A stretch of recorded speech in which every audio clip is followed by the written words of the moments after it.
Hello, everyone. This is Dr. Mary Gillam, and I just love telling stories, especially stories that involve myself, and there are messages behind the stories. This particular story I have entitled Stranded, and it involves an event that occurred with me back in the late 80s, and it is something that I never forgot. And in this day and age that we live, in which there seems to be hatred all around us, I thought that I would share this story as one of inspiration and encouragement to you so that it doesn't matter who you encounter when you allow God to put His love in your heart for others, then that's what it's all about, showing love ye one for another.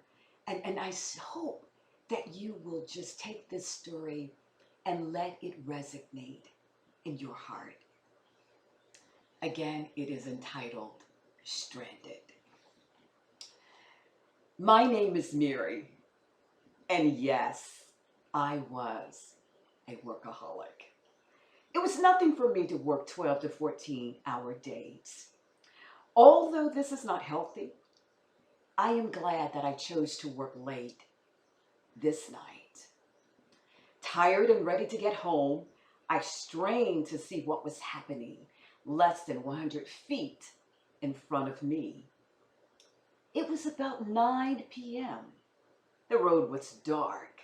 The only lights were hers and those of the 1960s style van, draped in an array of flowers.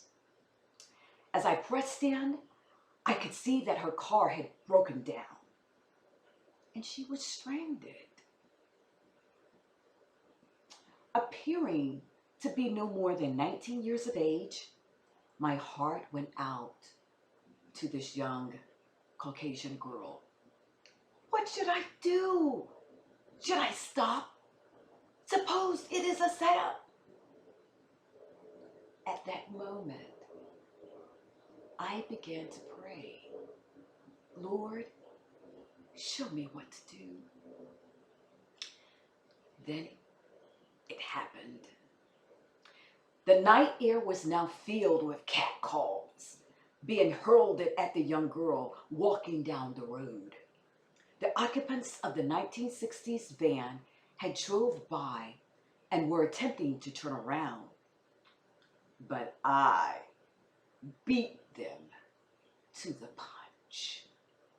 Still wearing my military uniform, I stopped and asked the young girl if she needed help. Although I normally don't pick up strangers, I knew that this was a divine appointment for me. Scared and frightened, the young girl replied, "Yes, ma'am."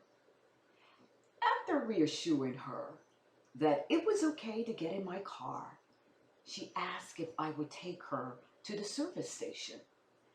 However, given this time, I knew that the service station was now closed. Since this event occurred prior to the cell phone era, I offered to take her to her parents' home. During the trip, she asked, "Why did you stop?" I calmly replied, after praying and asking God what to do, I knew that this was the right thing. And besides, if I had a daughter that was stranded, I would hope that some kind person would help her. As we got closer to her parents' home, I could see her father waiting on the front porch. It was obvious that he was worried about his daughter. After thanking me profusely, the young girl asked if she could pay me for the trip. I said, "No, no. The fact that you are home safely with your parents is payment enough for me."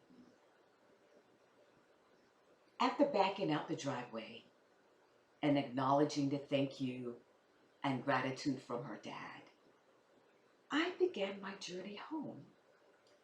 Reminiscing about what had happened, I became overwhelmed with emotions. Why, you may ask? Several days earlier, the body of a young woman had been discovered in the vicinity of the same area. Was I frightened? Yes! Warnings had been issued to everyone to be vigilant and alert. So how could I pass by this young girl and not extend my hand?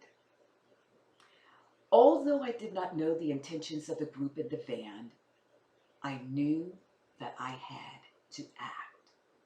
Therefore, I did not see her color,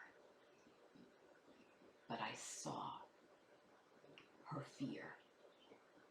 And I wanted to help because that is what a Good Samaritan would do. I hope that you enjoyed that story. And I hope that you understand that in this day and age in which hate seems to be all around us, let love arise. Let love arise.